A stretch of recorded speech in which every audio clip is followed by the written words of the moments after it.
ऐसा है जी, वो मीटिंग में शामिल ही नहीं हुए। वो तो अपने आप को प्रधान बनाए फिर रहे हैं। हरियाणा के गुरुद्वारों का पैसा वहाँ पर नहीं जाएगा, वो यहाँ ही रहेगा। ये पंजाब का क्या मतलब, हरियाणा स्टेट अलग है पर हरियाणा की होगी। ਚੱਲੀ ਸੀ ਸ਼੍ਰੋਮਣੀ ਕਮੇਟੀ ਤੇ ਹਰਿਆਣਾ ਦੇ ਸਿੱਖਾਂ ਦੀ। ਅਸੀਂ ਸੀਐਮ ਸਾਹਿਬ ਨੂੰ ਕਿਹਾ ਸੀ ਕਿ ਦਾਦੂਵਾਲ ਜਿਹੜੇ ਨੇ ਉਹ ਆਪਣੇ ਆਪ ਮੁਹਾਰੇ ਬਿਨਾਂ ਡੰਗਰਾਂ ਤੋਂ ਬਾਗ ਬਾਈ ਫਿਰਦੇ ਨੇ। मिशन ऐसा है जी, वो मीटिंग में शामिल ही नहीं हुए। वो तो अपने आप को प्रधान बनाए फिर रहे हैं। वो हमारी मीटिंग में कैसे आते जब वो अपने आप को प्रधान घोषित करके गुरुद्वारों में चक्कर काट रहे हैं। नोटिफिकेशन जारी होते ही हमने जो गुरुद्वारा SGPC फंड यहाँ पर ले जाती थी सारे सील कर दिए गए हैं। अब हरियाणा गुरुद्वारा प्रबंधक कमेटी, हरियाणा के गुरुद्वारों का पैसा वहाँ पर नहीं जाएगा, वो यहाँ ही रहेगा।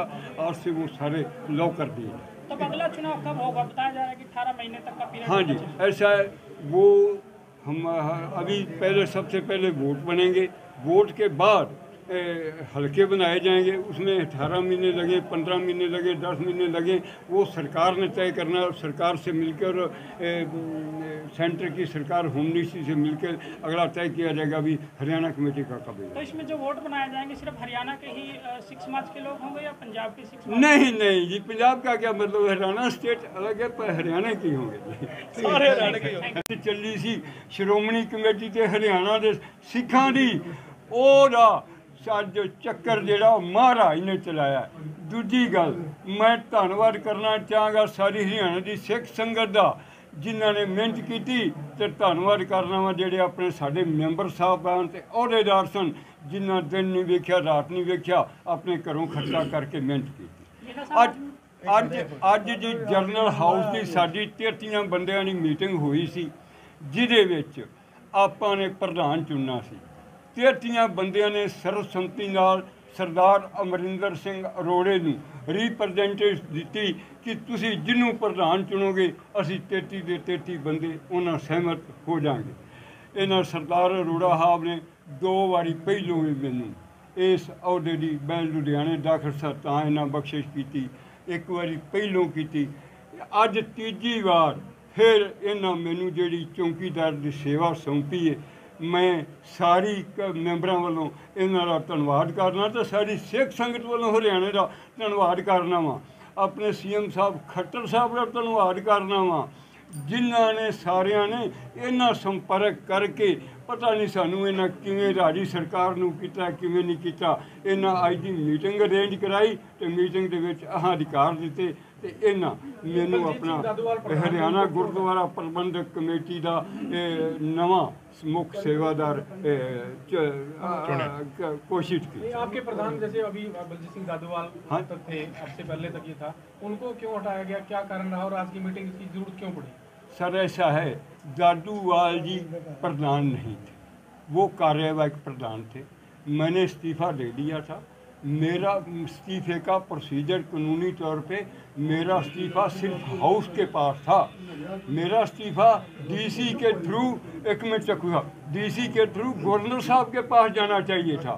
ना वो गवर्नर पास के गया, ना DC साहब के पास गया। हमने काम चलाने के लिए अंदर बैठ के आपस में, मेरी बीमार होने की वजह से उनको कार्यवाहक प्रधान चुना था। ये ठीक है कि उस टाइम भी इलेक्शन की भी स्थिति आ गई, हमारी सर्वसम्मति से सहमति ना बन पाई, इसलिए वो अपने तौर पर हमने इलेक्शन करवाया। मगर इलेक्शन के बाद यदि तो DC साहब उनको और चुकाते, जैसे कुरुक्षेत्र में 2014 में मुझे चुकाई गई थी, उस टाइम भी 41 मेंबरी ने सर्वसम्मति से मुझे प्रधान चुना था और DC साहब ने जनरल हाउस की मीटिंग बुला के मुझे प्रधानी की और सभी मेंबरों को और चुकाई थी। इसी प्रकार ना तो उनको DC साहब की ओर चुकाई गई, ना मेरा इस्तीफा तो होगा। वो तो एक कार्यवाहक हमारे आपस में इंटरनल काम चलाने के लिए, जब तक मैं ठीक नहीं होता तब तक के लिए उनको चुना गया था। आज फिर जनरल हाउस ने मुझे सेवा बख्शी है। मैं अपने इन सभी मेंबरों का और अरोड़ा साहब का विशेष तौर पर इसलिए धन्यवाद करता हूं और सारी हरियाणा की सिख संगत का भी जो है वो भी अरोड़ा साहब का धन्यवाद करेंगे। अगली जिम्मेवारी इनकी है, CM साहब से भी अपनी बात करेंगे, इनकी बातें होती रही हैं, सेंट्रल सरकार से भी करेंगे कि होम मिनिस्ट्री की भी इसमें इन्वॉल्वमेंट है, वो सारी जिम्मेवारी इन्होंने ली। इस मीटिंग में क्या सभी सदस्यों को बुलाया गया था? क्या दादूवाल जी को भी निमंत्रण था इस मीटिंग का? नहीं सर, इस तरह जी ਅਸੀਂ ਸੀਐਮ ਸਾਹਿਬ ਨੂੰ ਕਿਹਾ ਸੀ ਵੀ ਦਾਦੂਵਾਲ ਜਿਹੜੇ ਨੇ ਉਹ ਆਪਣੇ ਆਪ ਮੁਹਾਰੇ ਬਿਨਾਂ ਡੰਗਰਾਂ ਤੋਂ ਬਾਗ ਬਾਈ ਫਿਰਦੇ ਨੇ। ਮੈਂਬਰ ਉਹਨਾਂ ਦਾ 35 ਚੋਂ ਇੱਕ ਇਕੱਲਾ ਹੈ ਤੇ ਸਾਰੇ ਗੁਰੂ ਘਰਾਂ ਜਾ ਕੇ ਆਉਂਦੇ ਨੇ, ਜ਼ਬਰਦਸਤੀ ਆਉਂਦੇ ਨੇ ਮੈਨੂੰ ਚਾਰੇ ਦਿਓ, ਮੈਨੂੰ ਚਾਰੇ ਦਿਓ, 5-4 ਗੱਡੀਆਂ ਲੈ ਕੇ ਤੇ ਸੰਗਤ ਦੇ ਪ੍ਰਭਾਵ ਛੱਡ ਰਿਹਾ ਵੀ ਮੈਂ ਪ੍ਰਧਾਨ। ਉਹ ਤੇ ਘਰ ਬੈਠੇ ਆਪਣੇ ਆਪ ਨੂੰ ਪ੍ਰਧਾਨ ਮੰਨੀ ਫਿਰਦਾ ਹੈ, ਪਰ ਮੈਂਬਰਾਂ ਦੀ ਤਾਕਤ ਪ੍ਰਧਾਨੀ ਡੈਮੋਕ੍ਰੇਸੀ ਵਿੱਚ ਮੈਂਬਰਾਂ ਦੀ ਤਾਕਤ ਹੈ ਪ੍ਰਧਾਨ ਚੁਣਨਾ। ਜੇ ਸੀਐਮ ਵੀ ਹਟਦਾ ਹੈ ਤੇ ਗਵਰਨਰ ਦੀ ਤੇ ਸਰਕਾਰ ਦੀ ਜ਼ਿੰਮੇਵਾਰੀ ਹੁੰਦੀ ਗਵਰਨਰ ਹਾਊਸ से दोबारा ਉਹ ਚੁਕਾਈ ਜਾਂਦੀ। ਕੋਈ ਪ੍ਰੋਸੀਜਰ ਹੈ, ਕੋਈ ਕਾਨੂੰਨ है। अपने आप मैं कई ना गड्डियाँ 5-4 लेके जी मैं प्रधानमंत्री, इस तरह नहीं होता। आपने कहा अब उनको कार्यवाहक प्रधान रखा गया है, उनको हटाया गया है, तो ऐसा नहीं, प्रस्ताव उनको तो आज उनको हटा दिया गया जब मेंबरों ने मुझे प्रधान चुन लिया। अब सरकार की अप्रूवल है डीसी साहब से लेके, ये रोड़ा साहब ने सारी जिम्मेवारी ली है, तो आज से वो कोई प्रधान नहीं। और मैं संघर्ष से अपील करना चाहता हूँ, सभी हरियाणा के गुरुद्वारे के मैनेजरों को अपील करना चाहता हूँ आज से कि दादूवाल प्रधान नहीं रहे, वो कार्यवाहक प्रधान थे। आज से किसी भी गुरुद्वारे में उनको ये प्रधान ना माना जाए। प्रधान और सभी मेंबरों ने 33 मेंबरों ने मुझे मुख्य सेवादार मान लिया। आज कितने मेंबर आए आपके? हाँ जी, 33 मेंबरों के नाम बता सकते हैं कौन कौन आए? इस तरह जी मैं लिख के ਤੁਹਾਨੂੰ ਸਾਰੇ ਮੈਂਬਰਾਂ ਦੀ ਲਿਸਟ ਦੇ ਦੇਣਾ ਵਾ। आओ ਤੁਸੀਂ अपना वो फोटो खींच के नहीं, पर आगे 1 अक्टूबर को हमारी एग्जीक्यूटिव की मीटिंग गुरुद्वारा का है, गुरुद्वारा सॉरी 6वीं पारसी जर्नल हाउस की मीटिंग बुलाई जाएगी जिसमें एग्जीक्यूटिव बॉडी का गठन किया जाएगा। ये 2 फैसले दिए। नहीं, आज कितने मेंबर जो है अब आपको जिन्होंने प्रस्ताव पास करके बनाया है? 33 मेंबरों ने मुझे सर्वसम्मति ने किसी 5-4 मेंबरों में वीडियो का भेजी, क्योंकि एक कनाडा में था, एक हमारा मेंबर ऑस्ट्रेलिया में था, इसलिए हाँ जी, एक जयपुर थी। तो उन्होंने वीडियो कॉन्फ्रेंस पर अपनी सहमति प्रकट की है और उन्होंने भी अरोड़ा साहब को कहा भी जो आप करोगे वो माना। जैसे आपको प्रधान चुना गया है जी, तो अब जो सुप्रीम कोर्ट का फैसला आया है उसको लागू करवाने के लिए अब आपकी क्या कार्य हम अब ऐसा है कि हम जाएंगे, अरोड़ा साहब हमारे साथ होंगे, सीएम साहब से रिक्वेस्ट करेंगे कि नोटिफिकेशन जारी किया जाए और डीसीओ को ऑर्डर किया जाए और जो गुरुद्वारों का प्रबंध है वो हमें हैंड ओवर किया। तो अगली मीटिंग कहाँ पर की जाएगी? 6वीं पार्ट से गुरुद्वारा 6वीं पार्ट से कुरुक्षेत्र हेड ऑफिस 1 तारीख। हाँ जी, आज 30 सन किन्ने 32 में हाँ। इस तरह जी दादूवाल साहब ने 10 मेंबरी एग्जीक्यूटिव कमेटी बनाई हुई थी, उसमें से 8 मेंबरों ने समर्थन किया है एग्जीक्यूटिव बॉडी में। हमने 8 मेंबरों का आदर सम्मान करते हुए उन्होंने भी अरोड़ा साहब को माना, हमारे 25 मेंबर उन्होंने माना, सभी 33 मेंबरों ने अरोड़ा साहब को ये अधिकार दिया था। सरकार ने भी नोटिफिकेशन जारी करके 10 नए सदस्य बनाए थे, उनको कहाँ पे देखते हैं, उनकी क्या भूमिका रहेगी? कौन सी जी? गवर्नमेंट ने जो नोटिफिकेशन जारी करके 10 नए सदस्य बनाए थे वो ऐसा है जी, वो तो हमारी एग्जीक्यूटिव की बॉडी होगी और सारे साथ लेके चलेंगे, सारे रहने को मेंबरों को भी साथ लेके चलेंगे, सभी को साथ। दादूवाल साहब के तरफ से भी कोई आया था इसमें डेलीगेशन उनकी तरफ से? नहीं, डेलीगेशन ऐसा है जी, वो मीटिंग में शामिल ही नहीं हुए। वो तो अपने आप को प्रधान बनाए फिर रहे हैं। तो निमंत्रण था ऑफिशियली उनको? वो हमारी मीटिंग में कैसे आते जब वो अपने आप को प्रधान घोषित करके गुरुद्वारों में चक्कर काट रहे हैं। हाँ जी, तो हाउस की मीटिंग थी, जैसे क्या ऑफिशियली निमंत्रण नहीं दिया गया था?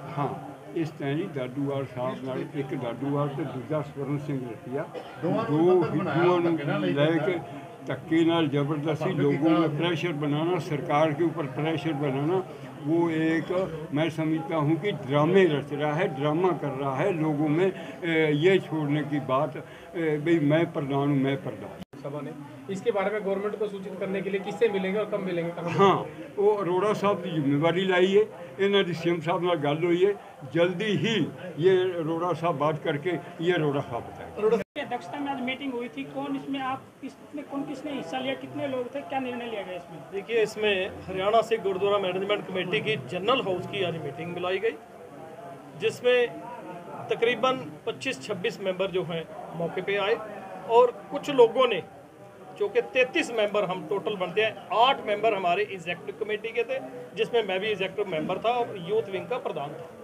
बाकी ये हरियाणा सिख गुरुद्वारा मैनेजमेंट कमेटी के जो है मेंबर थे। हमने आज निमसा गुरुद्वारा साहब में कैथल मीटिंग बुलाई। मीटिंग में सर्वसम्मति से सारे मेंबर साहबानों ने दास को ये जिम्मेदारी दी कि आप प्रधान की नियुक्ति करो, क्योंकि आप निष्पक्ष जो है इसका ये देखो भी किसने किसकी ज़्यादा सेवा बनती है, किसका ज़्यादा राइट बनता है और किसने ज़्यादा सबसे सेवा की। दास ने इस बात पे सहमति जताई कि जगदीश सिंह जिंडा जो कि पूर्व प्रधान रहे हैं हमारे, 2014 में भी अगर कमेटी बनी है तो जगदीश सिंह जिंडा जी की वजह से बनी है, जिन्होंने 25 साल हरियाणा सिख गुरुद्वारा प्रबंधक कमेटी के लिए काम किया।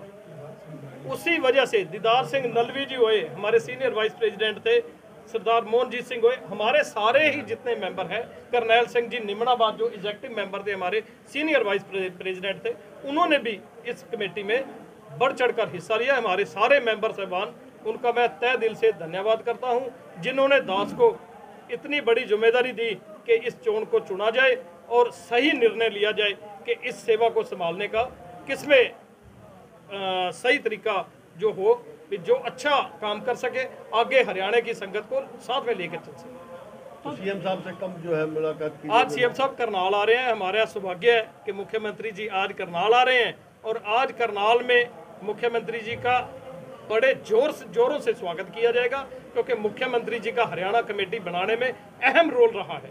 मैं मुख्यमंत्री जी का दिल की गहराइयों से थैंक्स धन्यवाद करता हूं, जिन्होंने सारी कमेटी अब आज करनाल में जाके मुख्यमंत्री जी का बड़े जोरों शोरों से स्वागत करेंगे और मुख्यमंत्री जी का धन्यवाद करेंगे। जैसे दादूवाल जी को नहीं बुलाया गया, क्या उनको मनाने की कोशिश की जाएगी या कैसे ऐसे ही चलता रहेगा? देखिए, दादूवाल साहब जो है वो हमारे पूर्व प्रधान रहे हैं जी, उन्होंने बहुत अच्छा काम किया, मैं उनके साथ काम करता रहा हूँ, 2 साल बहुत अच्छे तरीके से काम हुआ। अब कोई भी नाराजगी नहीं रहेगी। दादूवाल साहब का जो राइट बनेगा, दादूवाल साहब की जो सेवाएं प्रधान जी लगाएंगे वो उनको अच्छे तरीके से मेरे ख्याल में तो करनी चाहिए।